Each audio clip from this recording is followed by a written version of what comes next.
Bismillahirrahmanirrahim. Assalamualaikum warahmatullahi wabarakatuh. Alhamdulillahi rabbil alamin. Wassalatu wassalamu ala asyrafil anbiya'i wal mursalin wa ala alihi wa sahbihi wa tabi'ina lahum bi ihsanin ila yaumiddin, summa amma ba'd. Hadirin dan hadirat jamaah yang kami hormati, semester 4 ada enggak? Semester 4. Alhamdulillah. Pada pagi hari ini kita ucapkan alhamdulillahirabbil alamin dengan izin Allah Subhanahu wa taala pada hari yang ke-17 kita kembali hadir di masjid ini melaksanakan sholat subuh berjamaah yang kita lanjutkan dengan kajian rutin kita tentang jalan masuk surga. Kita sampai kepada jalan yang ke-18, walaupun harinya hari 17, tapi kita sudah masuk jalan ke-18 dengan judul sabar atas kematian orang yang dicintainya. Dari Abu Hurairah radhiyallahu anhu bahwasanya Nabi Muhammad sallallahu alaihi wasallam bersabda, yaqulullahu ta'ala dalam hadis qudsi, ma li abdi al-mu'min, tidak ada seorang pun dari hambaku yang beriman, indi jazaun, pahala di sisiku, idza qabattu safiyahu min ahli dunya, jika aku mengambil nyawa orang yang dia cintainya di dunia, summah tasabahu ilal jannah, kemudian dia mencari pahala di sisiku kecuali saya berikan surga. Jadi kalau diterjemahkan secara bebas, tidak ada pahala yang patut bagi orang yang saya uji dengan kematian salah satu orang yang dicintainya kecuali aku berikan surga kepadanya. Jadi harus ada kata-kata orang yang dicintainya, orang yang dicintainya. Berarti cinta itu mu'tabar, cinta itu sangat dilihat, sangat dilihat di dalam Islam. Maka ketika kemarin saya ceritakan seorang mencintai surat Al-Ikhlas dan dibacanya dalam sholat setiap saat, rakaat pertama Al-Ikhlas, rakaat kedua Al-Ikhlas, kemudian ditanya oleh Rasulullah SAW, apa yang membuat anda membaca surat Al-Ikhlas? Beliau mengatakan, saya cinta kepada surat Al-Ikhlas. Maka beliau mengatakan, cintamu kepada surat Al-Ikhlas memasukkanmu ke dalam surga. Jadi itu amalan hati. Jadi amalan hati inilah yang akan menyebabkan orang masuk surga. Amalan hati inilah yang menyebabkan kita diampuni oleh Allah. Man shoma ramadhana, itu amalan lahir. Imanan wahtisaban, amalan hati. Jadi pahala amalan lahir itu ditentukan oleh amalan hati yang mengiringinya. Kalau puasa saja belum tentu diterima. Tapi kalau puasanya ditambah imanan wahtisaban, karena keimanan, karena kecintaannya kepada perintah Allah dan mencari pahala di sisinya, maka diampuni dosanya. Jadi bukan kehadiran fisik kita di masjid, tapi kehadiran hati kita di masjid ini. Anda mencintai seseorang, kalau cuma cinta lahir hanya di mulut, ya, hanya di anggota badan, itu nggak ngefek. Cinta itu harus dari hati yang paling dalam. Ini hakikat cinta. Hakikat cinta pernah kita sampaikan dalam surat Yusuf. Itqalu la Yusufu wa akhuhu ahabbu ila abina minna wa nahnu usbah inna abana la fi dhalalim mubin. Ingatlah ketika anak-anak Nabi Yusuf yang jumlahnya 10 mengatakan, sesungguhnya Yusuf dan Benyamin lebih dicintai oleh bapak kita, yaitu Nabi Yakub, daripada kita. Sesungguhnya bapak Padahal kami adalah jumlahnya banyak, sesungguhnya bapak kita dalam keadaan salah. Jadi masalah cinta ini sejak zaman dahulu, sejak zaman Nabi Yakub alaihissalam, sejak Nabi Yusuf alaihissalam, dan sampai sekarang. Cinta inilah yang membuat banyak nyanyian-nyanyian di dunia ini yang muncul. Itu banyak karena cinta, putus cinta, kangen dengan orang yang dicintainya, kecewa dengan orang yang dicintainya. Jadi cinta ini adalah penggerak kehidupan. Kalau nggak ada cinta, nggak ada kehidupan. Ya. Cinta inilah yang menggerakkan seluruh kegiatan yang ada di dunia ini. Kenapa kalian ke masjid? Karena cinta kepada Allah dan Rasulnya. Kalau nggak ada cinta, nggak ada gerakan, nggak ada pengorbanan. Kalau orang sudah mencintai seseorang, di pucuk gunung pun dia telusurin itu gunung, dia daki gunung sampai pucuk gunung. Kalau dia di lembah, dia telusuri itu lembah sampai bawah-bawah, sampai bawah lumpur, dia masuk ke situ karena cinta. Kalau dia di seberang, dia arungi itu lautan walaupun dengan berenang karena cinta. Ini mahasiswa belum paham tentang cinta, makanya ngantuk kalau dalam kajian. Berarti Anda belum mencintai ilmu. Para hadirin, cinta ilmu enggak seperti itu. Kalau cinta ilmu itu luar biasa hasilnya. Kenapa para ulama dulu bisa jadi ulama? Karena mencintai ilmu. Dia bangun malam, ya, itu langsung buka buku, menghafal ayat-ayat Al-Quran, menghafal pelajaran-pelajaran. Ya. Maka kalau kalian tuh cinta sama Al-Quran, nggak butuh 2 tahun, 1 bulan selesai bukanya saja. Ya. Benar itu, 2 tahun baru hafal Quran, itu berarti kecintaannya belum ada, belum muncul sepenuh hati. Itu baru ya terpaksa dikit ya, karena dimintai setoran sama ustadznya, harus ada daurah Ramadan, harus diawasin. Itu berarti belum cinta. Nah gimana? Karena saya mikir gimana menumbuhkan cinta mahasiswa kepada pelajaran, kepada ilmu, kepada Al-Quran itu bagaimana? Ini masih perlu dipikirkan. Ini PR-nya bagi para pendidik, lembaga-lembaga pendidikan, para pakar-pakar pendidikan. Teori-teori itu akan tidak ada manfaatnya kalau nggak ada cinta. Jadi teori pendidikan itu satu, harus mencintai ilmu. Mencintai ilmu berarti mencintai guru, kan begitu. Dan seterusnya. Selesai itu udah. Jadi cinta itu adalah penggerak seluruh kegiatan yang ada di muka bumi ini. Begitu juga cinta inilah yang kemudian dari situ muncul pahala. Di sini Allah berfirman, barang siapa yang aku ambil nyawa orang yang dicintainya, kemudian dia sabar dan mencari pahala di sisi Allah, maka akan ganti dengan surga. Tapi kalau yang diambil orang yang dibencinya, kira-kira dia sabar enggak? Senang, alhamdulillah, mati sana, mampus kau. Dia senang, enggak dapat pahala. Jadi pada hadirin rahimakumullah, letaknya di cinta. Kalau orang dicintainya berat ditinggal orang yang dicintainya. Maka sampai ada seorang ibu punya anak masih SD. Anak SD ini lagi melakukan kegiatan outbound. Tahu outbound enggak? Outbound itu bon yang keluar ya. Outbound.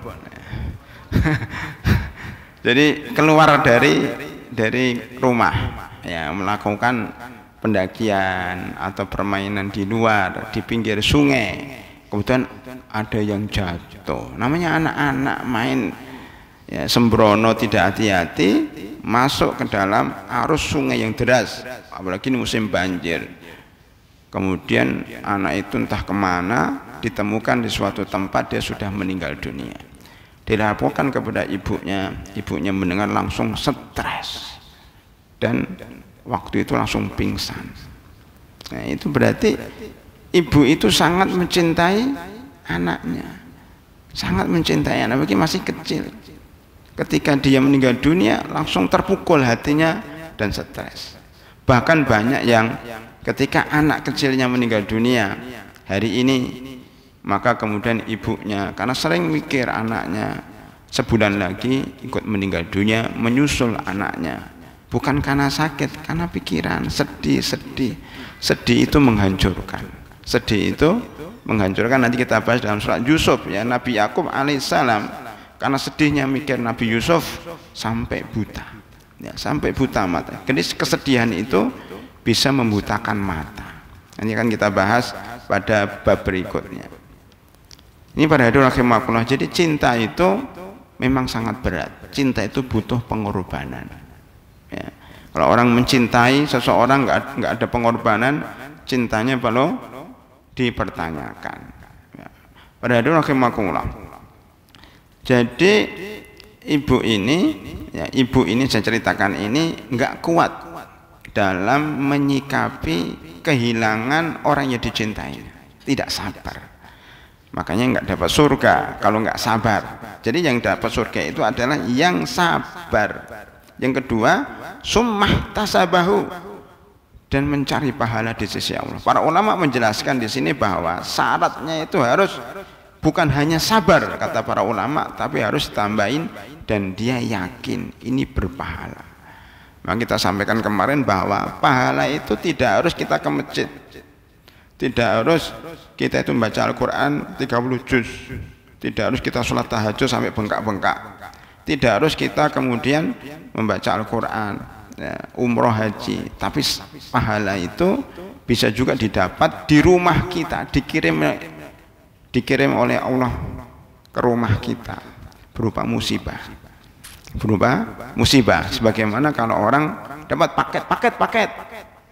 Nah, kemudian kita dapat, masya Allah, ada kiriman bulan Ramadan ya, apa namanya, kado Idul Fitri. Udah banyak ini yang ngirim-ngirim ini, saya paket dari fulan, dari masjid fulan, yang belum ada dari Al-Islam ya. Al-Islam nggak perlu yang kayak gitu, itu kan orang-orang yang masih membutuhkan ya. Ya kalau Al-Islam itu udah nggak butuh ya, artinya insya Allah mahasiswa mungkin dapat ya, saya nggak tahu. Kalau mahasiswa butuh ya. Mahasiswa itu butuh untuk uang saku mudik ya. Insya Allah nanti kita ceritakan lah ya. Jadi maksud saya, musibah ini kayak paket yang dikirim ke rumah kita. Orang yang dapat paket biasanya senang. Cuma kalau paketnya berupa musibah, itu banyak orang benci. Banyak orang benci. Padahal itu paket pahala, maksudnya paket pahala, tapi isinya musibah. Mau tidak mau, kita tidak bisa menghindar pada hadirin rahimakumullah. Maka sabar itu ada 3 ya. Sabar di atas ketaatan. Kita hadir di sini, duduk sampai suruk, ini sabar tingkat tinggi. Duduk sampai suruk, nggak ngantok, itu sabar tingkat tinggi.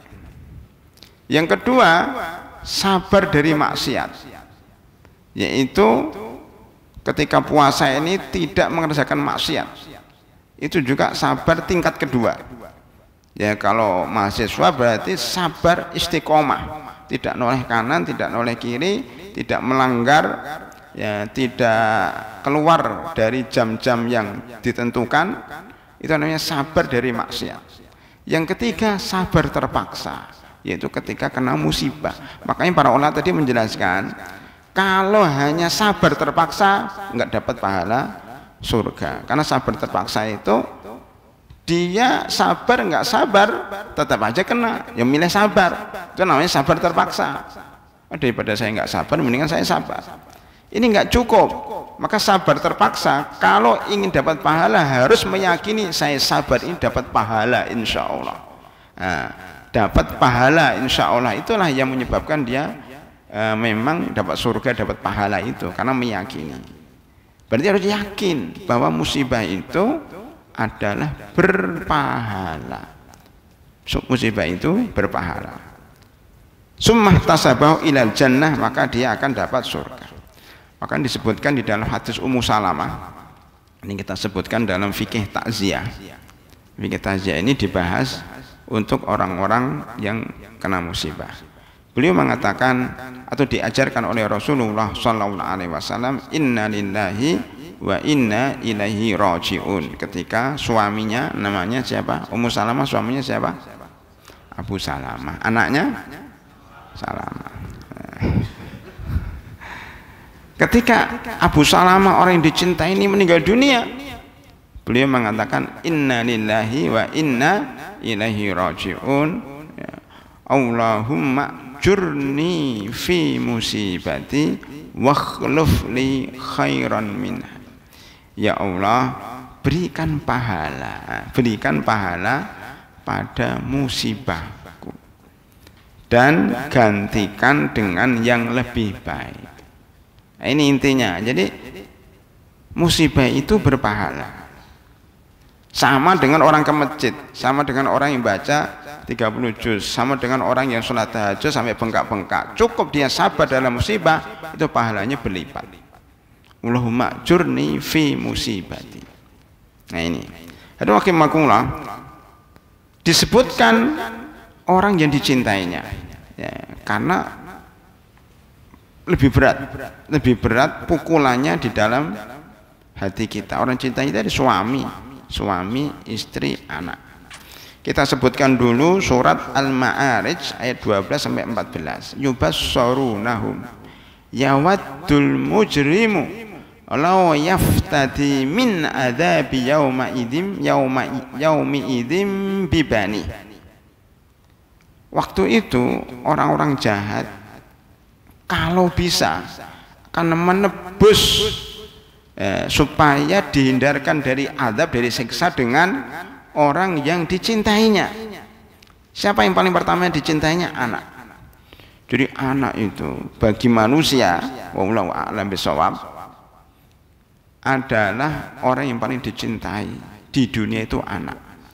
Mana dalilnya? Ini didahulukan. Min adzabi yaumi idzim bibani, dengan anaknya. Berarti anak itu paling dicintainya. Kemudian baru wasahibatihi wa akhi, baru istri. Benar nggak? Bapak lebih mencintai istri atau lebih mencintai anak? Oh, istri, Ustaz. Benar. Istri itu bisa mantan istri, ya kan? Kalau anak itu mantan anak saya, ada nggak? Mantan anak nggak ada. Jadi anak itu akan melekat terus kepada orang tuanya, walaupun anaknya kemanapun juga, walaupun sudah dioperasi plastik, walaupun diganti namanya, tetap anaknya. Jadi anak itu nggak ada mantan, karena anak itu keturunan darah dan dagingnya. Jadi darah dan daging kita ini jadi anak.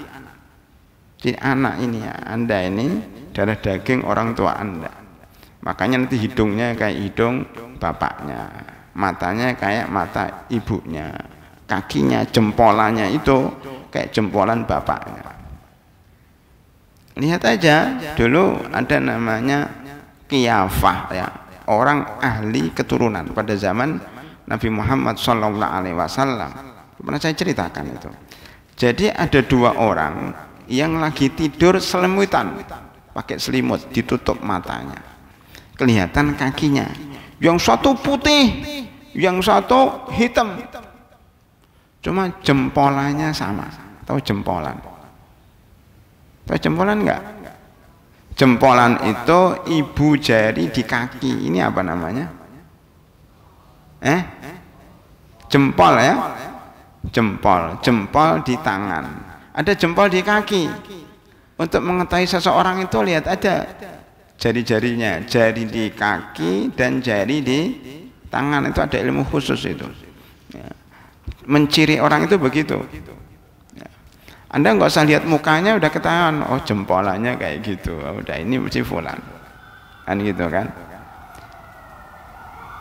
Ini ada orang meninggal nih, ya. Baik. Jadi para hadirin rahimakumullah, yang satu hitam, yang satu putih, tapi jempolnya itu sama. Maka yang ahli qiyafah mengatakan ini pasti anak dan bapak atau kakak dan adik. Ketika dibuka ternyata itu Zaid bin Harisah sama Usamah bin Zaid. Zaid bin Harisah itu yang putih, ya. Kalau Usamah bin Zaid yang hitam.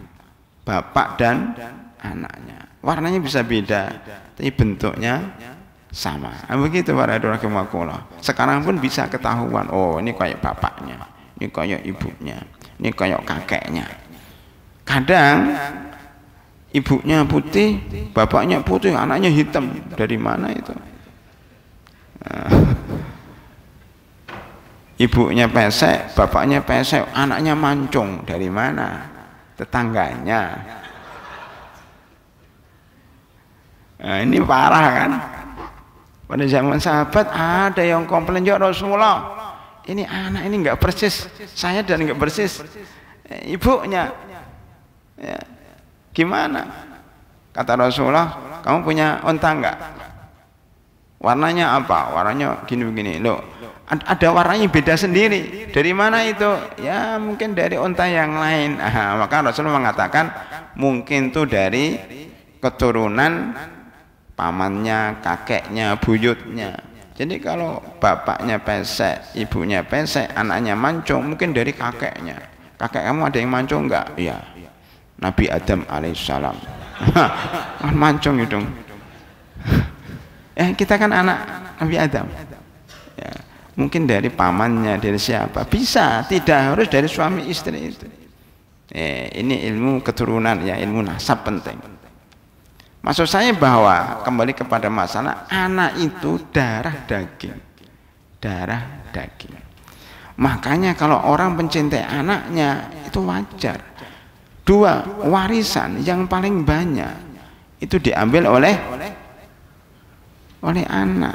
Walaupun anaknya kecil, ini penting ya. Anak bayi baru lahir, baru 5 hari, bahkan belum diakikoin, tiba-tiba bapaknya meninggal dunia, meninggalkan harta yang sangat banyak. Dia bisnis, dia pengusaha, dibantu oleh istrinya. Ketika awal pernikahan sampai sukses, itu dibantu oleh istrinya. Tiba-tiba mati. Kira-kira yang paling banyak warisannya siapa? Istri atau anak yang baru lahir tadi? Anak. Jadi warisan itu para hadirin tidak dihitung dengan jerih payah. Ini di masyarakat begitu loh.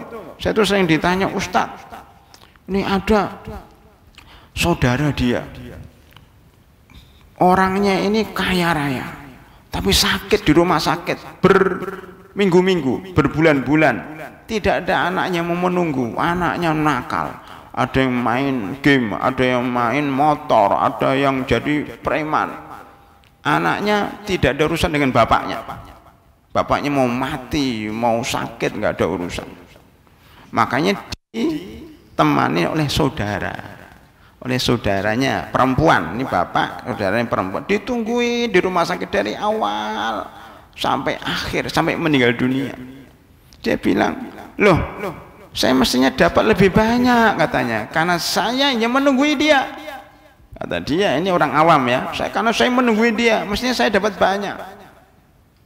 Tapi jawabannya apa? Tidak, Anda tidak dapat sama sekali. Yang justru yang dapat yang main-main, yang tidak ada ngurusin, yang itu malah dapat banyak. Karena bukan itu lain cerita. Apresiasi dari warisan anaknya oke, tapi dia nggak dapat.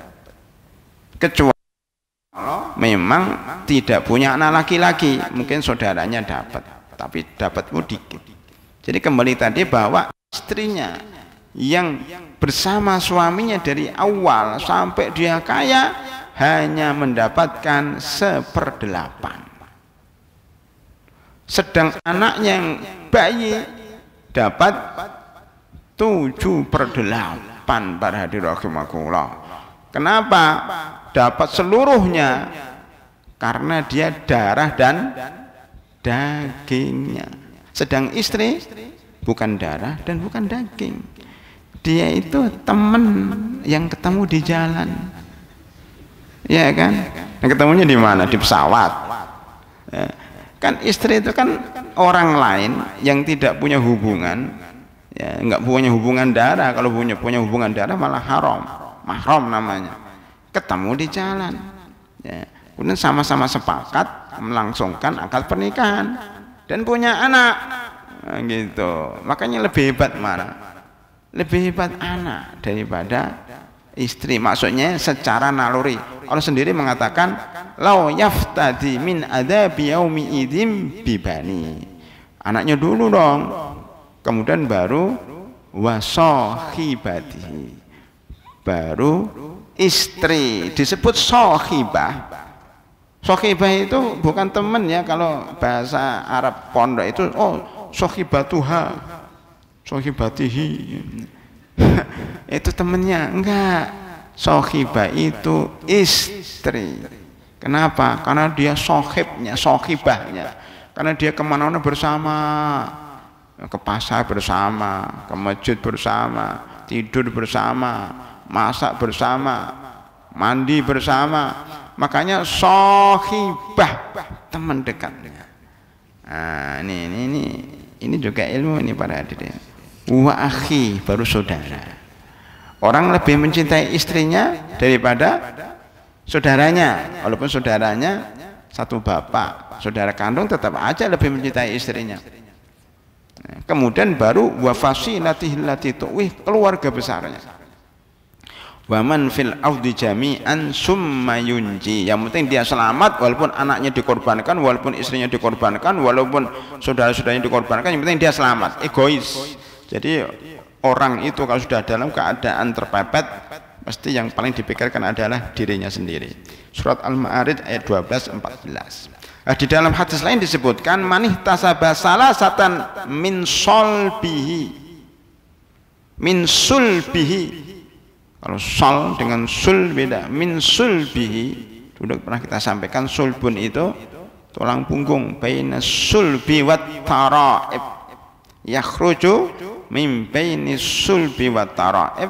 Para ulama mengatakan anak itu lahir ya, karena dari tulang punggung laki-laki dan tulang dada perempuan, ya, dari sperma dan sel telur. Min sulbihi berarti anak kandungnya.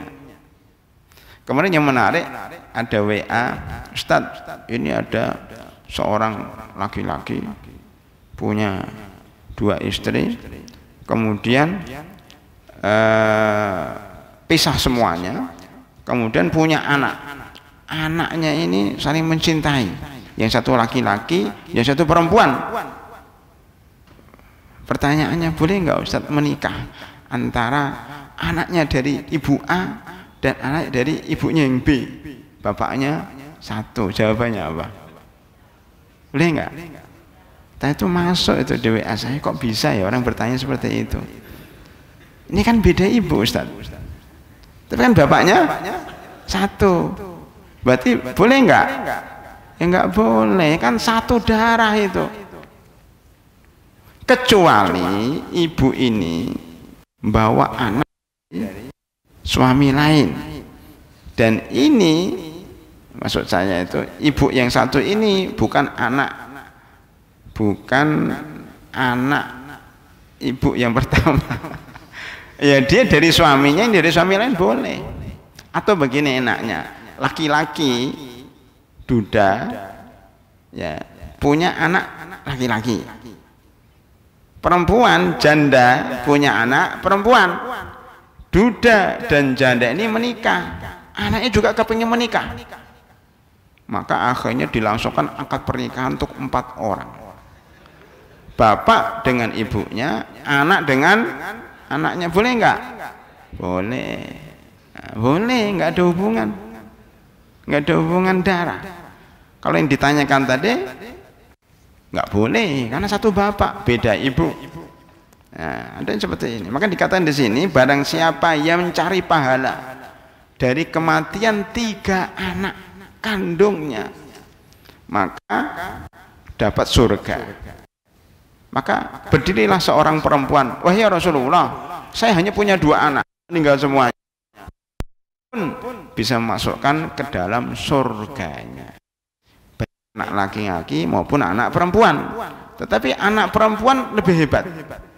Barang siapa dimatikan oleh Allah Subhanahu wa taala, kalau di sini 3 anak ya, baik laki-laki maupun perempuan. Di dalam hadis disebutkan, dalam hadis lain, barang siapa yang diuji dengan 3 anak perempuan, 2 atau 3 anak perempuan, kemudian dia sabar, bukan karena meninggal dunia, sabar di dalam mendidiknya, maka Allah akan menghalanginya dari api neraka dengan 3 anak itu.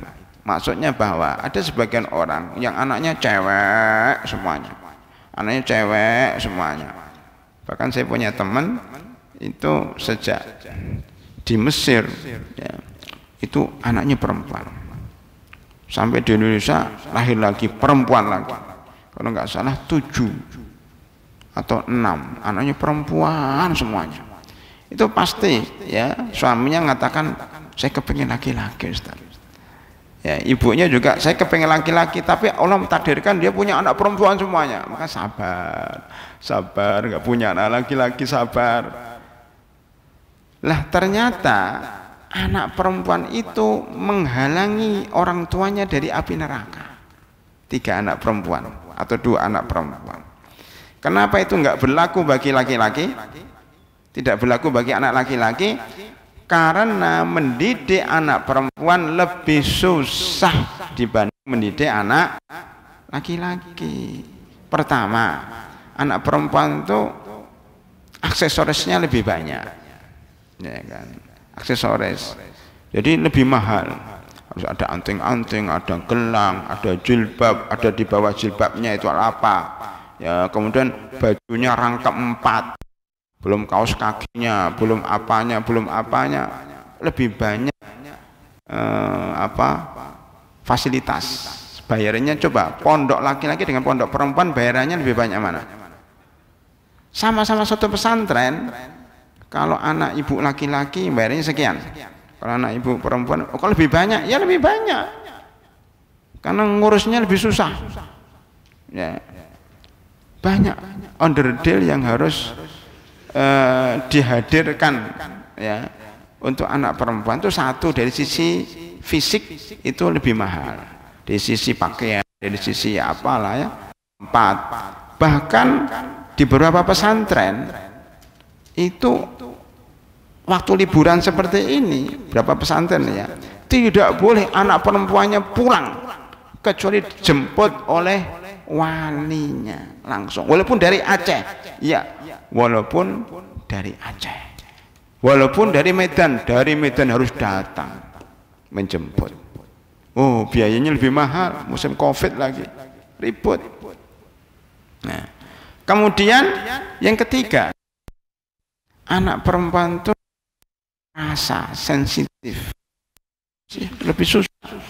Dinasihatin nangis, nggak dinasihatin ya salah. Nah, terus gimana? Makanya pelan-pelan. Keempat, setelah besar diambil orang, maksudnya dilamar orang, udah lepas. Dia taat kepada suaminya, nggak taat kepada orang tua yang didiknya dari kecil. Ya Allah, beratnya melepas anak perempuan itu ketika dia menikah. Ya kalau suaminya baik, kalau suaminya nggak baik, habislah. Udah berkorban selama 18 tahun, selama 20 tahun, habis itu diambil orang lain yang tidak ngapa-ngapain, ambil udah miliknya laki-laki itu. Sedih nggak? Sedih sebenarnya. Tapi kalau suaminya baik, insya Allah nggak sedih.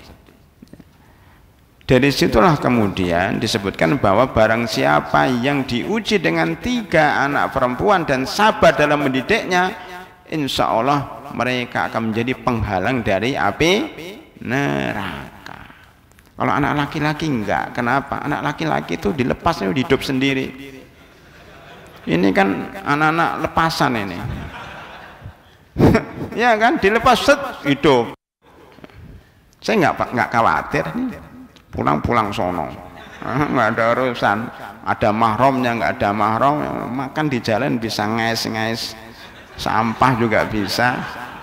Jadi tukang ojek, jadi apa bisa. Anak laki-laki itu enak, dilepas tiba-tiba pulang-pulang udah kaya. Makanya yang banyak mengirim uang ke orang tua itu anak laki-laki. Sejak zaman jahiliyah itu bangga dengan anak laki-laki, dia jadi pengawalnya, menjadi penggantinya, yang mewarisi tahtanya. Itu anak laki-laki.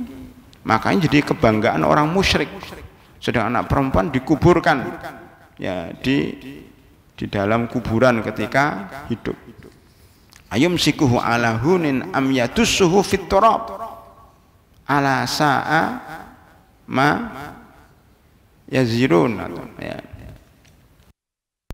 Jadi anak perempuan tuh kalau nggak dimasukkan dalam tanah ya malu. Makanya sampai sekarang pun begitu, walaupun bukan jahiliyah, tapi hati fitrah itu tetap senang punya anak laki-laki karena menjadi penggantinya. Hadirin rahimakumullah, oleh karena itu barang siapa yang diuji dengan anak perempuan maka akan menjadi penghalang dari api neraka. Hadirin rahimakumullah, jalan ke 18. Ya, ini masih ada waktu 10 menit.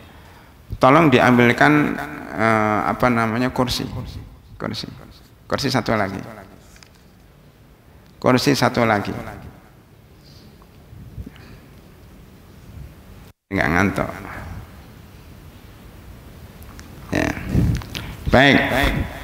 Sebelumnya sambil nunggu kursi karena ini lama kan ngambil kursi mungkin setengah jam ya. Saya lanjutkan. Jalan ke 19. Bersabar atas hilangnya nikmat penglihatan. Tadi nikmat anak, sekarang penglihatan itu kayak anak. Makanya ini anggota kita yang paling dicintai itu mata kita ini, karena mata ini jendela dunia. Kalau kita nggak bisa melihat, maka seakan-akan kita nggak bisa melihat keindahan dunia. Makanya disebutkan di dalam hadis Abu Hurairah, hadis qudsi, yakunullah azza wa jalla man adhabu hataihi, barang siapa yang saya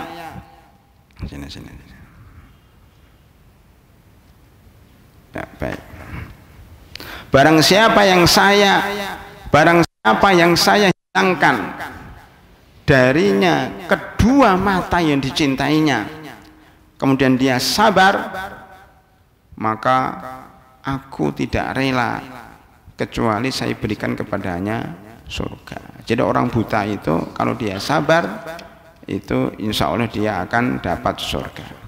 Saya kira sampai sini dulu, masih ada waktu sampai suruk ya. Kita kedatangan tamu dari jauh ya. Kita manfaatkan waktu yang ada ini untuk mendengar pengalaman-pengalaman yang dia rasakan selama di perjalanan atau pengalaman yang dia rasakan selama di luar negeri. Kami minta saudara Fahmi ya, Mujibur Rahman untuk maju ke depan. Ada orangnya? Nah, silakan. Nah, sini.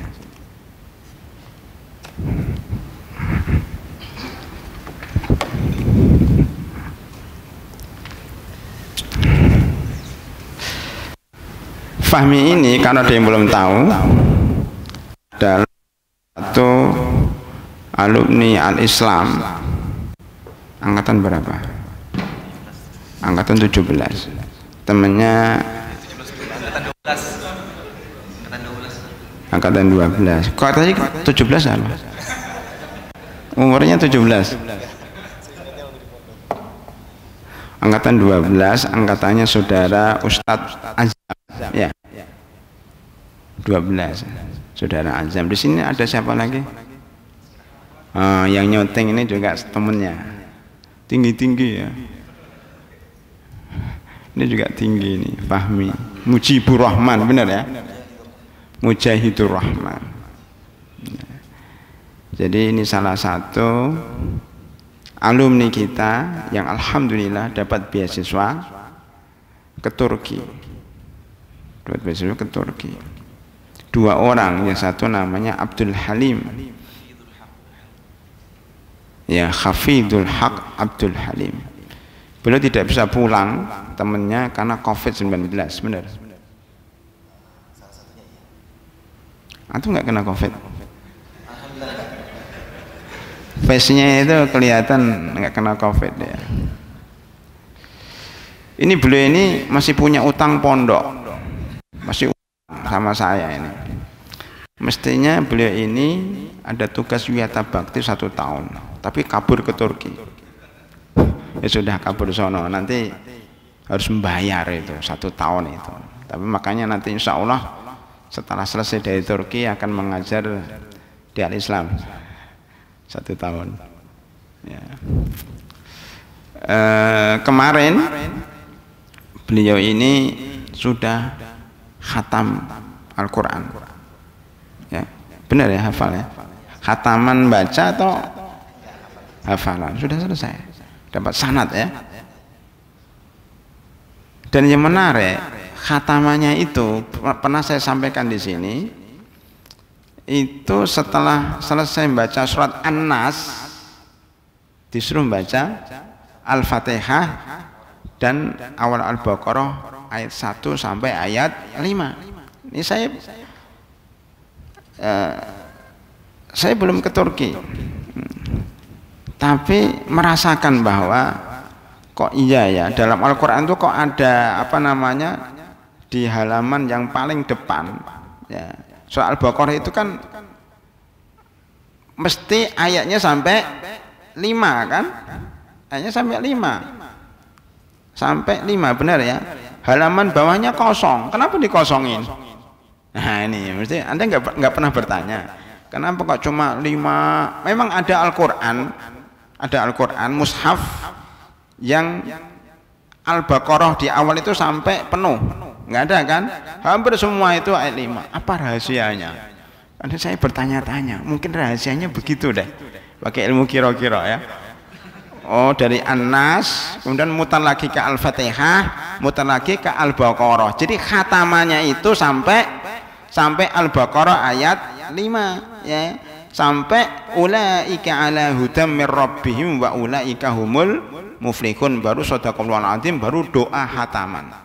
Dan itu ternyata saya lihat dalam video siapa saya nggak tahu, video antum ya atau ya, di Facebooknya, ternyata khatamannya seperti itu. Alhamdulillah, berarti cocok ilmu kira-kiranya ya. Dipraktekkan di Turki seperti itu ya.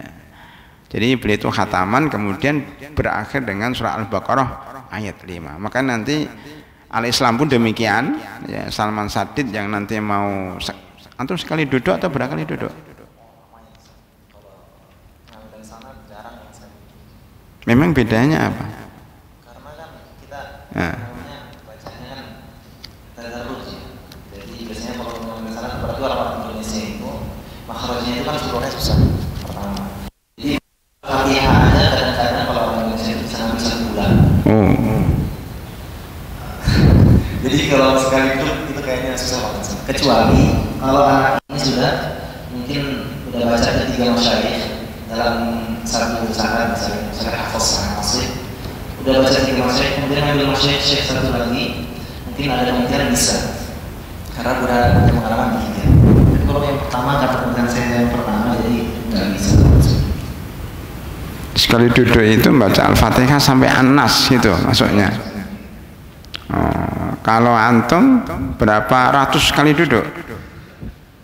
Namanya ada jenjangnya. Kalau di tempat saya itu syarat pengambilan syarat itu harus setoran dulu juga sebenarnya. Jadi ada 2 kali hafal. Jadi mau syarat berarti harus setoran ulang dari awal sampai akhir. Baru habis itu diurai ilmu mengambil sanad. Dan mengambil sanad itu juga dari awal sampai akhir. Dari yang pertama mengambil sanad, yang kedua mengambil sanad. Bacaannya harus sesuai dengan sanad itu. Iya, sesuai syekh yang baca kepada syekh lagi. Antum sanadnya Hafiz an Asim an Tariqi Syatibiyah. Hanya itu, nggak ada tarik yang lain apa? Thayyibatun Nasr. Terus? Dua itu aja. Yang Turki ngambil dari Syatibiyah, bukan Thayyibatun Nasr.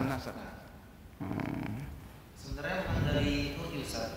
Karena di Turki itu masyayikhnya semuanya dari Syam. Oh. Jadi ya kita ke sana juga sebenarnya bergurunya sama orang Syam juga. Jadi kalau bilang ke Turki tapi nggak bisa bahasa Turki, ya gara-garanya kita bergaulnya sama orang-orang Arab juga. Oh, Anda nggak bisa bahasa Turki? Ya, bisa. Ya, sudah berapa tahun di sana? Udah 2 tahun. Jadi kalau mau beli makanan bahasa apa? Ya. Bagus, nggak terpengaruh ya. Inilah kelebihan al-Islam, nggak terpengaruh dengan Turki. Ya, jadi bahasanya bahasa Arab. Karena orang Turki yang selalu di tempat kita pun mereka bahasa Arab. Jadi kalau orang Turki di jalanan pakai bahasa. Cuma karena kebetulan kami itu hidupnya di Istanbul pusatnya. Jadi di Istanbul itu pengungsi Suriah itu mendominasi daripada kota-kota yang lain, sehingga kebutuhan seharian pun sebenarnya ada semua orang Arab. Jadi kalau di tengah jalan, di antaranya Arab juga. Jadi Istanbul itu kayak kota Suriah juga bisa dibilang. Karena saking banyaknya pengungsi Suriah, kayak gitu. Jadi tengah jalan ya bahasa Arab juga. Justru yang kalau ada toko-toko Turki, kita datang bisa bahasa Arab nggak? Kadang-kadang dia juga terpaksa, akhirnya belajar bahasa Arab juga. Oh, ada. Masya Allah. Ketemu dengan itu enggak Ertugrul.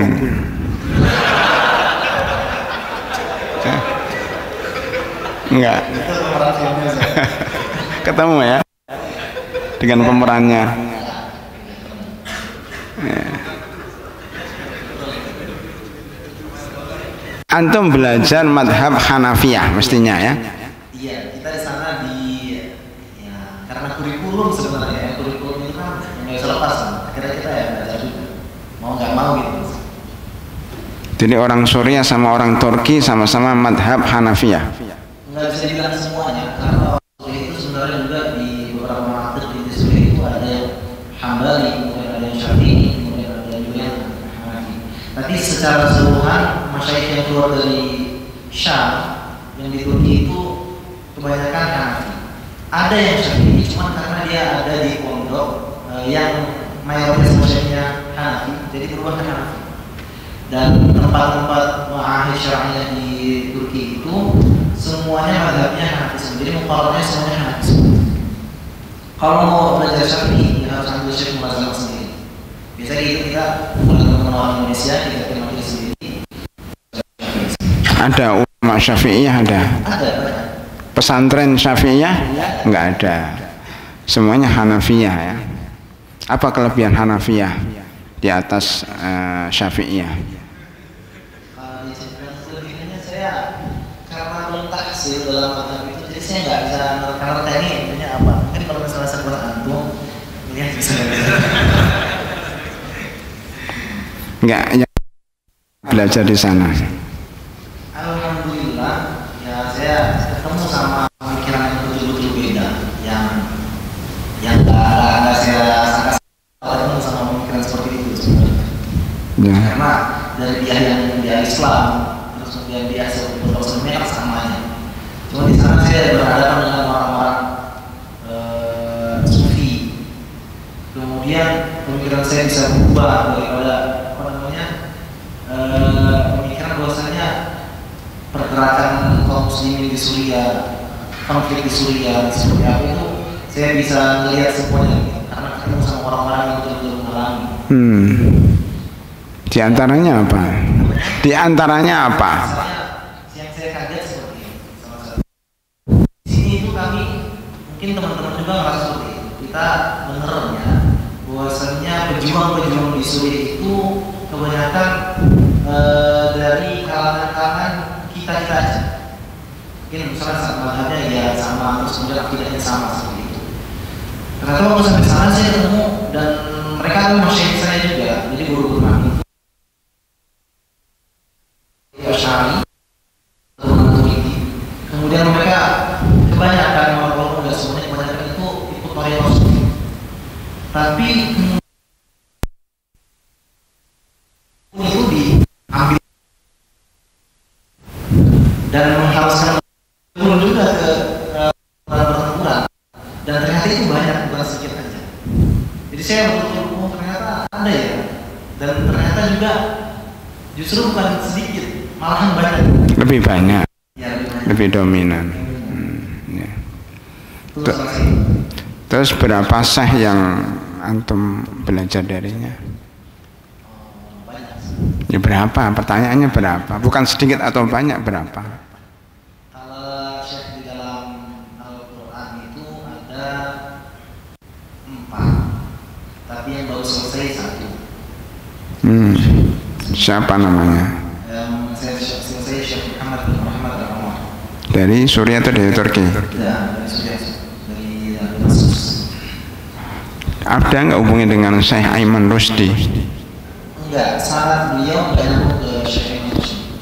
Tapi ada Syekh juga yang nyambung ke Syekh Aiman Rusdi, cuma saya belum sempat untuk baca. Ada juga Syekh lain, tapi sampai sekarang belum selesai. Beliau itu setara dengan Syekh Aiman Rusdi dalam sanadnya. Dan belum selesai, kalau yang Syekh ini belum selesai.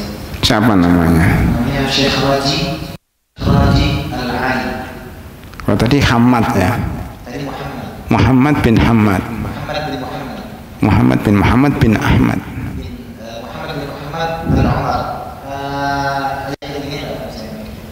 Terus ini Syekh Raji. Syekh Raji Al-Ali. Ya, belajar Al-Quran. Terus belajar apa lagi? Bahasa, karena sampai sekarang saya belum masuk ke tafsir fikih. Dari misalnya kalau kita tafsir itu kan harus baca buku semuanya gitu, seperti itu. Jadi bahasa Arab saya itu sama Syekh yang saya ambil ijazah ini namanya Syekh Muhammad juga, karena beliau berproses di luar sama Al-Quran. Sama beliau juga baca bahasa Arab. Apa yang dipakai? Buku apa?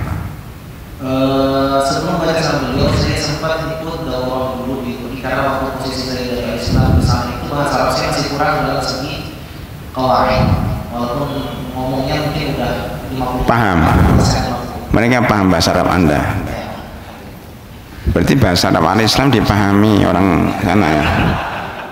Nggak seperti juga saya. Terus gimana? Karena waktu saya ke sekolah Islam di pondok kita juga udah mau bahasa Arab kan, jadi kalau teman-teman Al-Islam yang pondoknya mau bahasa Arab itu mungkin bisa jadi bisa, tapi dengan syarat makhraj hurufnya harus betul.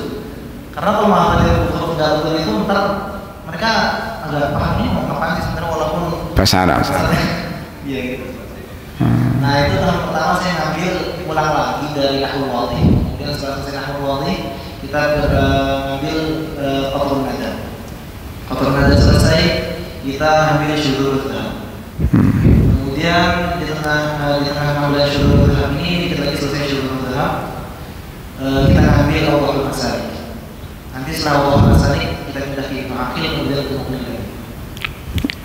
Jurumiyah nggak dipakai di sana? Nggak ada. Nanti di Islam nggak usah dipakai itu. Ya, itu tadi urut-urutannya ya. 5, berarti 5 buku ya. Antum ulangi biar nanti dipakai di Al-Islam semuanya. Apa coba tadi? Yang pertama, kalau dari awal itu Nahwu Wadih karena dia gampang.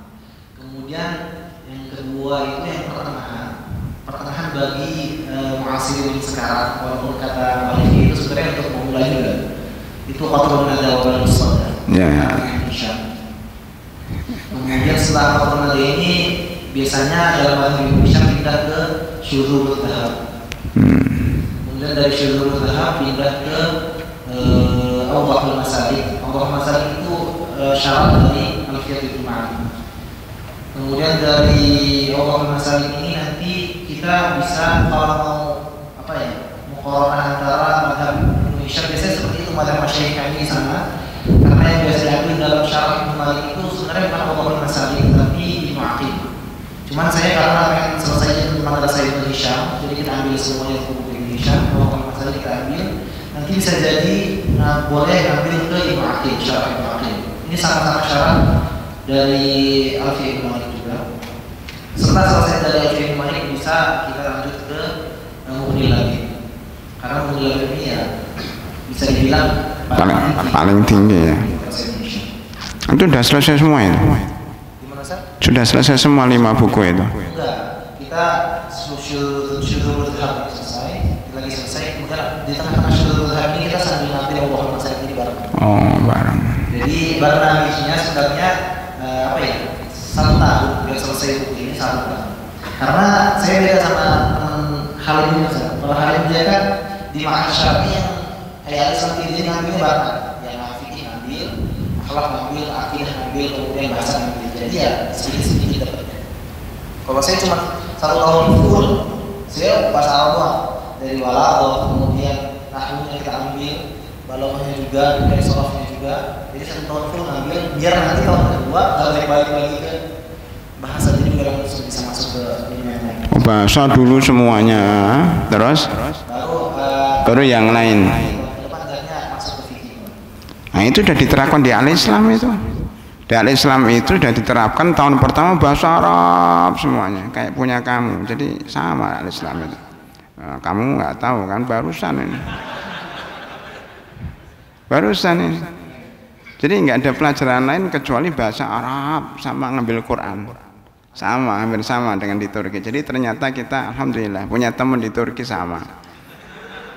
Pada itu pakai ilmu kira-kira aja ya, tapi ternyata subhanallah ya, ternyata ada lembaga yang sistemnya hampir sama, ngambil Quran sama bahasa Arab. Dengan teman yang namanya Abdul Halim tadi gimana perbandingannya, lebih efektif mana, gabungan langsung semua pelajaran atau satu-satu? Itu sebenarnya tergantung ini madrasah, karena sistem madrasah Halim kan beda tempat sama saya. Jadi madrasah dia nggak terlalu seperti ini karena nggak memungkinkan.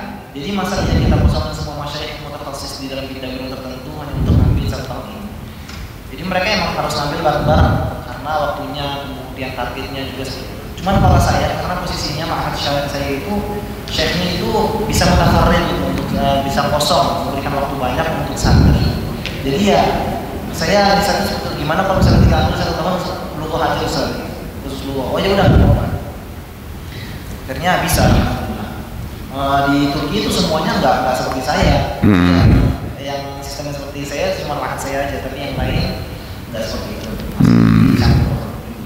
Madhab Hanafiyah juga yang Abdul Halim itu? Iya, semuanya teman-teman Turki madhab Hanafiyah. Beda pondoknya. Masya Allah. Jadi antum nggak belajar fikih? Awal-awal datang waktu belajar masalah kita juga disuruh belajar fikih, baca-baca gitu kan. Ya karena saya juga waktu sana kan sholatnya pakai sholat Hanafi. Bedanya apa? Bedanya apa sholat madhab Hanafi dengan madhab? Kemudian jadi sholat itu Allahu Akbar gini. Allahu Akbar, kemudian setelah dari rukuk nggak angkat tangan lagi. Jadi Allahu Akbar tapi kamu aja angkat tangannya sebelahnya. Waktu baca Al-Fatihah? Baca Al-Fatihah ada makmumnya nggak baca. Kalau baca makmum. Enggak, maksud saya wis takbiratul ihram tangannya di atas. Di bawah pusar. Di bawah pusar. Kalau di atas pusar nggak boleh. Dalam madhab di bawah pusar. Tapi kalau dari pusar saya nggak tahu. Oh di bawah pusar, nggak dilepas gitu, nggak. Itu gitu ya, madhab Hanafi. Ini berbedanya cuma di situ aja. Amin, amin ada. Ghairil maghdubi alaihim waladdallin. Amin, nggak ada ya. Berarti kalau amin malah dimarahin.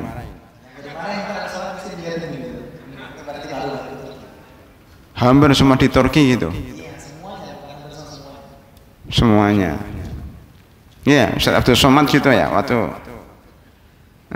nggak pakai amin, antum bilang amin sendiri. Pertama kali, langsung dilihatin.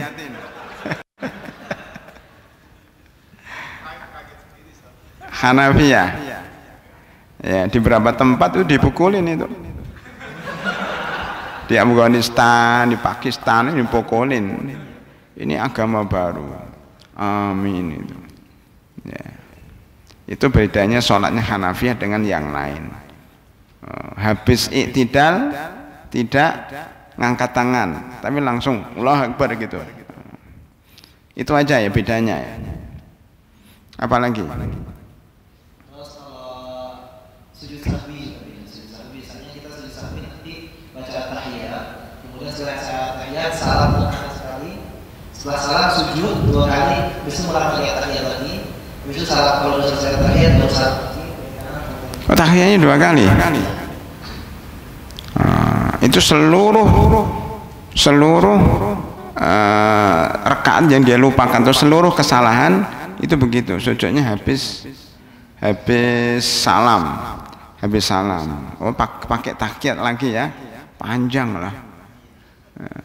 Ya, salah satu mazhab Hanafiyah sujudnya setelah salam. Mazhab Syafi'iyah sebelum salam seluruhnya. Yang paling baik adalah ada yang sebelum salam, ada yang setelah salam. Dilihat kesalahannya apa. Terus cerita lagi. Antum di sana udah berapa tahun? Sudah hampir 3 tahun. Makanya. Oh, yang paling penting itu makanan. Biar mahasiswa ini tertarik atau enggak dilihat makanan. Kalau saya makanan sebenarnya saya lebih ke makanan Arab, karena teman-teman saya kemudian koki di pondok itu Arab semuanya. Suriah itu. Iya, Suriah. Tapi kalau makanan Turki itu pertama nggak cocok sama dia. Kebab nggak cocok. Iya. Nah, kebab Turki sudah sampai sini, sampai al-Islam. Kebab santri. Itu dari Turki kan? Ya udah ada yang membuat kebab. Iya. Kebab. Ya, secara umum makanannya enggak ini ya, kecuali dia bahan daging, kemudian kebab itu kan bahannya daging, jadi itu masih jadi makan.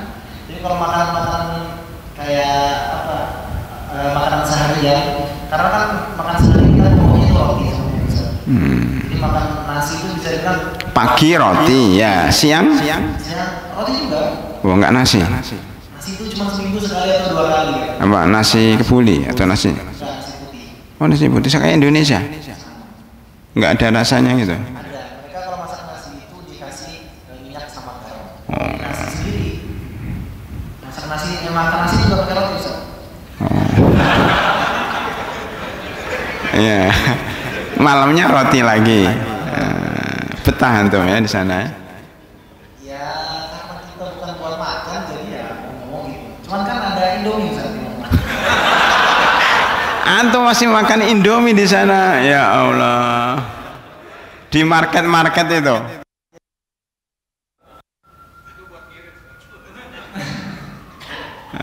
Masya Allah. Di Turki ya. Jadi orang Indonesia yang belajar cuma antum saja sama Abdul Halim.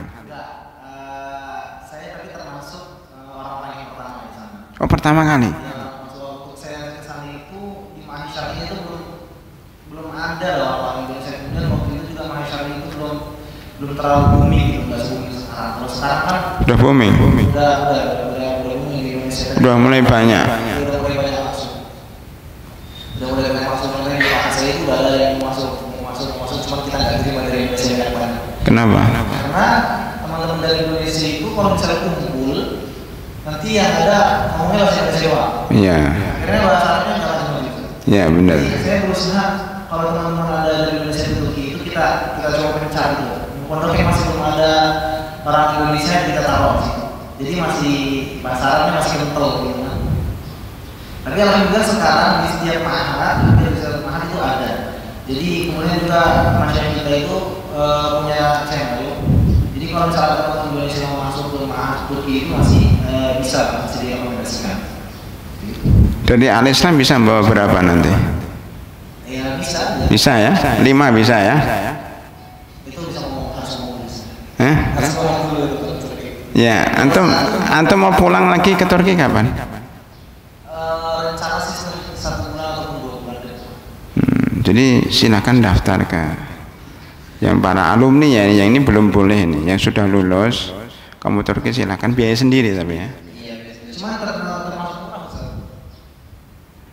Berapa ke Turki? Berapa juta? Kalau ke Turki dari Indonesia itu murah, cuma 3,5 jutaan. Imam Santoso bisa ke sana. Bisa 3,5 juta sampai sana gratis. Sampai sana ada beberapa hal yang harus diurus, contohnya kayak surat izin tinggal, 2 juta. Terus? Kemudian karena kita di asrama ya semuanya gratis. Cuma apa ya? Kualitas. Sebenarnya kita tuh kualitas di sana. Jadi waktu masuk sana itu mahasiswanya nggak sembarangan orang yang ditarik. Jadi saya juga nggak bisa merekomendasi sembarang orang. Jadi kalau teman-teman Indonesia sampai sekarang itu saya lihat kalau mahasiswa ya masih harus ikut daurah bahasa Arab. Karena mahasiswanya nggak terima kecuali orang-orang yang makanya secara kaidah, kemudian secara bicara istimewa semuanya udah lancar semuanya, udah nggak repot-repot lagi. Diwawancari dulu. Terus bahasa Arab kemudian Al-Quran. Gitu. Waktu antum diwawancari lulus nggak? Waktu itu saya termasuk orang-orang yang lulus karena bahasa saya kaidahnya juga masih jelek. Terus kamu bisa lulus gimana? Iya kita ngikut daurah bahasa Arab. Jadi direkomendasikan yang ke Turki ikut daurah dulu. Iya. Ikut daurah itu bayar enggak? Waktu itu saya bayar. Berapa? Bayar 1 bulan $100. $100 itu berapa? 1,5 juta. Iya, 1.300.000. Berarti nggak ada beasiswa? Iya, beasiswa maksudnya beasiswa. Waktu daurah itu bukan gratis dari mahasiswa gratis. Tapi kan dibayar juga sama donatur. Ya, jadi itu ya. Jadi silahkan nanti daftar. Antum yang menguji lah ya. Kira-kira ini cocok, udah ditarik ke sana. Cuma membawa 3,5 juta saja. Nanti Al-Islam insya Allah bendahara siap meluncurkan dana 3,5 juta saja ya. Selain itu cari sendiri. Nanti setelah pulang dari sana ke Al-Islam lagi. Insya Allah begitu. Insya Allah kalau biaya siswa bisa dicari di sana kan? Kalau misalnya makan sama tinggal kan udah dapat semuanya dan itu gratis. Soalnya cuma untuk biaya di sini tinggal itu sebulan setahun 2 juta. Ya kalau sebulan kalau misalnya orang irit itu 500.000 dari Indonesia sebenarnya bisa aja. Berarti lebih murah daripada Yaman. Ini orang Yaman belum datang ya. Sama ya, ini Fahmi Mujahidur Rahman sudah selesai sanad ya. Tanggal berapa itu ya? Itu tanggal 15 Syawal. Ini saya juga dapat kiriman dari teman kita Rosid Abdurrahman, angkatan keberapa ya? 11. Jadi sebelum antum di Yaman juga baru saja dapat sanad dari masyayikh dan nanti insya Allah akan ke Al-Islam ya. Berapa tahun mau di Al-Islam ya, mudah-mudahan bisa mengajarin kita semua tentang Al-Quran nanti dibandingkan dengan yang sana dari Turki. Wah ini mantap nih. Jadi nanti di Al-Islam itu ada dari Turki, ada dari Yaman, ada dari Sudan, ada dari Madinah, ada dari mana lagi? Mesir. Itu berkumpul jadi satu. Nanti kita buka forum debat dialog. Nah, itu menarik itu ya. Makanya mahasiswa rajin. Insya Allah kalau rajin Allah akan memudahkan urusan kalian belajar. Jadi bisa keluar negeri itu tinggal hatinya cinta atau enggak dengan ilmu sesuai dengan pelajaran kita. Orang cinta sama ilmu berdoa sama Allah, Allah akan mengabulkan. Dikirim ke Turki. Dulu antum kan cinta sama ilmu kan? Dia suka, ini termasuk mahasiswa yang rajin ini. Wah ini alhamdulillah akhirnya dapat panggilan beasiswa ke Turki karena hatinya cinta dengan ilmu, kepengen belajar. di luar negeri. Akhirnya Allah mengabulkan. Begitu caranya ya. Jadi hatinya harus benar-benar tulus lillahi ta'ala, ikhlas, cinta sama ilmu, maka insya Allah Allah akan memudahkan. Kemana saja, yang penting ke luar negeri, mau ke Turki, mau ke Yaman, nggak harus ke Medina. Medina memang saingannya berat, tapi kalau ke Turki tadi cuma murah, 3,5 juta. Ke Yaman juga, ke Yaman itu agak mahal, bayar visa tahunannya ya. Dan di Yaman tuh lebih kampung, ya kayak di kampung. Desa ya, desa. Tapi masalahnya banyak. Kalau ini modern di Istanbul, pusatnya khilafah. Ya. Masya Allah. Antum mengunjungi nggak itu? Hagia Sophia terus. Antum cerita waktu Hagia Sophia gimana?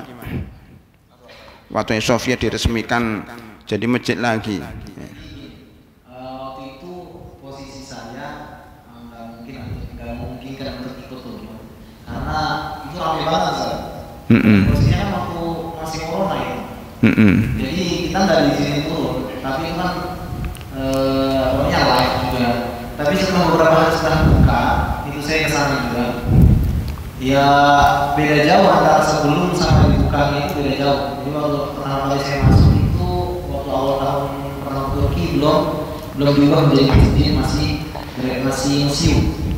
Museum itu ya ada gambar-gambar contohnya Bunda Maria, kemudian ada gambar salib di loteng-loteng itu kan ada lukisan-lukisan tetap itu. Sebenarnya sekarang juga masih ada, cuma ditutup sama horden sehingga nggak kelihatan, jadi kita sholat lagi. Tapi nggak ada yang diubah sama sekali dari arsitektur, semuanya masih sama kecuali diubahnya namanya Masjid Hagia Sophia. Itu rakyat Turkinya ini bangganya bukan main. Oh gitu. Iya. Jadi salah satu yang ada dari rakyat Turki yang saya lihat itu nasionalismenya tinggi, sehingga mereka senang sama Erdogan itu tatkala buka Hagia Sophia itu turun kelihatan gitu. Dan ada sebelum membuka Hagia Sophia itu ada beberapa kali saya ikut demo juga. Demo apa? Demo menunjukkan ke dunia bahwasanya kita ini Turki ini pengen mengubah Hagia Sophia menjadi masjid. Jadi ada pelimanya. Sampai kemudian Erdogan bisa mensahkan itu menjadi masjid. Termasuk peluncuran film pertama kali Ortogol itu dihadiri Erdogan juga kan? Bangga itu oleh Turki. Enggak. Kalau sih nggak gitu dulu. Itu kan nasionalisme ya, Islam yang dibungkus dengan nasionalisme, bagus itu politiknya itu. Antum nggak membawa ya video-video terus gambar-gambar Hagia Sophia sebelum jadi masjid dan setelah jadi masjid, kemudian penting itu ya, antum kalau pulang ke Indonesia harus membawa foto-foto, cuplikan-cuplikan film. Jadi antum nggak perlu banyak cerita, tinggal di slide di sini, orang lihat udah menarik, nggak bawa. Ya sudah, nanti kalau ada khusus pertemuan khusus dengan mahasiswa dengan yang lain, insyaallah disiapkan slide-nya tentang Turki ya, tentang Turki, pondok-pondoknya, kemudian bagaimana keadaan di pesantrennya dengan masaihnya, foto waktu sanad, foto waktu ujian Quran ya, itu lebih mengena kadang-kadang daripada sekedar cerita ya.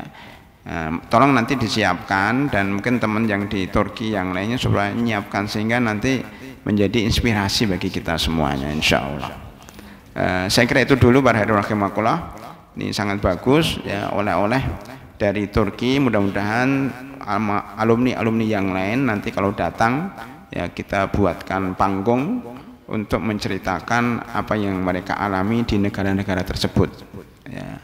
Ini juga mendadak, nggak memberitahu. Kalau datang tiba-tiba assalamualaikum habis sholat, masya Allah. Kalau beritahu kan udah kita siapkan nanti ya, tapi disiapkan juga kan supaya kita istifadah lebih banyak dari pengalaman antum ya. Kalau kita mengambil pelajaran dari orang lain, insya Allah banyak yang kita dapat para hadirin rahimakumullah. Saya kira itu karena waktu ya, mudah-mudahan nanti ke depan ada waktu untuk lebih banyak mendengar. Kalau nanti kosong Jumat, saya nggak salah besok bisa atau tidak nggak tahu. Kalau nggak bisa biar beliau yang ngisi lebih banyak, termasuk membaca tadi sanad ini, Coba antum sekarang sebelum selesai baca Al-Fatihah lah. Ala Turki gimana? Ya, coba baca Al-Quran. A'udzu billahi minasyaitonir rajim. Bismillahirrahmanirrahim. Alhamdulillahi rabbil alamin. Ar-Rahmanir Rahim. Maliki yaumiddin. Iyyaka na'budu wa iyyaka nasta'in. Ihdinas siratal mustaqim. Siratal ladzina an'amta 'alaihim ghairil maghdubi 'alaihim waladdallin.